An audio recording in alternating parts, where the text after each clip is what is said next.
Hello aspirants. So பிஎம்மோட 5 nation tour வந்து பார்த்தீங்கன்னா last leg of the tour வந்து இட்டாலிக்கு வந்து விசிட் பண்ணியிருக்காரு.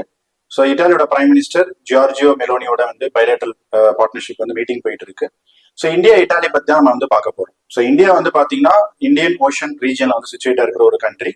இட்டாலி வந்து பார்த்தீங்கன்னா மெடிட்டரேனியன் ரீஜன் இருக்கக்கூடிய ஒரு கண்ட்ரி. டைம்லேயே வந்து பார்த்தீங்கன்னா நமக்கு வந்து ஏன்ஷியன்ட்ல இருந்து கிரீக் சிவிலைசேஷன், ரோம் சிவிலைசேஷன் வந்து நமக்கு வந்து கனெக்டிவிட்டி அப்படிங்கிறது இருக்கு. ஸோ இன்னைக்கு இட்டாலிக்கும் இந்தியாவுக்கு இருக்கக்கூடிய இம்பார்ட்டன்ஸ் அப்படின்னு பார்த்தோம்னா 2029 நம்ம வந்து 20 யூரோ பில்லியன் அளவுக்கு நம்ம வந்து இன்வெஸ்ட்மெண்ட் வந்து இன்க்ரீஸ் பண்ணணும்னு சொல்லிட்டு ஒரு அக்ரிமெண்ட் நம்ம சைன் பண்ண போறோம். அது மட்டும் இல்லாம இந்தியாவுக்கும் இட்டாலிக்கும் next technological innovation industry centres. Italian பிசினஸ்க்கும் இவங்களுக்கும் வந்து பாத்தீங்கன்னா இந்தியா இன்வெஸ்ட் பண்றதுக்கு இன்ட்ரெஸ்ட் இருக்கு. இந்தியன் இண்டஸ்ட்ரீஸ்க்கும் இட்டாலியன் இன்வெஸ்ட் பண்றதுக்கான இன்ட்ரெஸ்ட் வந்து இருக்குது. ஸோ நெக்ஸ்ட் வந்து நமக்கு இந்தியாவுக்கு இட்டாலிக்கு வந்து ஏஐல வந்து ஒரு பெரிய ரோல் வந்து பிளே பண்றாங்க. ஏஐயோட இம்பாக்ட் சமிட் இப்ப 2026 டெல்லியில வந்து நடந்தது. இட்டாலி G7 சமிட் நடத்தும் போதும் அவங்களும் என்ன சொன்னாங்கன்னா ஹியூமன் சென்ட்ரிக் ஏஐ பத்தி பேசினாங்க. ஸோ இந்தியாவை வந்து பாத்தீங்கன்னா மனோன்னு சொல்லக்கூடிய டெக்னாலஜி சென்டர் வந்து ஹியூமன் பேஸ்ட் பண்ணிருக்கும்னு சொல்லிட்டு நம்மளும் எத்திக்ஸ் பேஸ்ட்ல பேசிட்டு இருக்கோம்.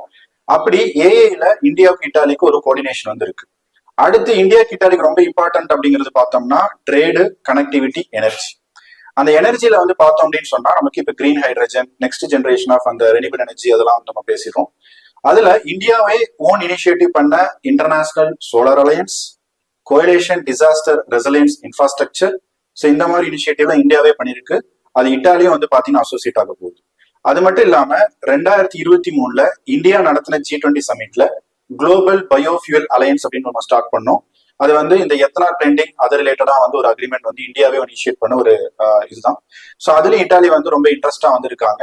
அடுத்து வந்து பாத்தீங்கன்னா மெரைடைம் ரூட்ஸ். ஏன்னா அங்க மெடிட்டரேனியன் ரீஜியன், அவங்களுக்கும் வந்து பாத்தீங்கன்னா சில செக்யூரிட்டி, இந்த ஆன்டி டெரரிசம், இந்த இதெல்லாம் வந்து கவுண்டர் டெரரிசம் இதெல்லாம் வந்து உங்களுக்கு தேவைப்படுது.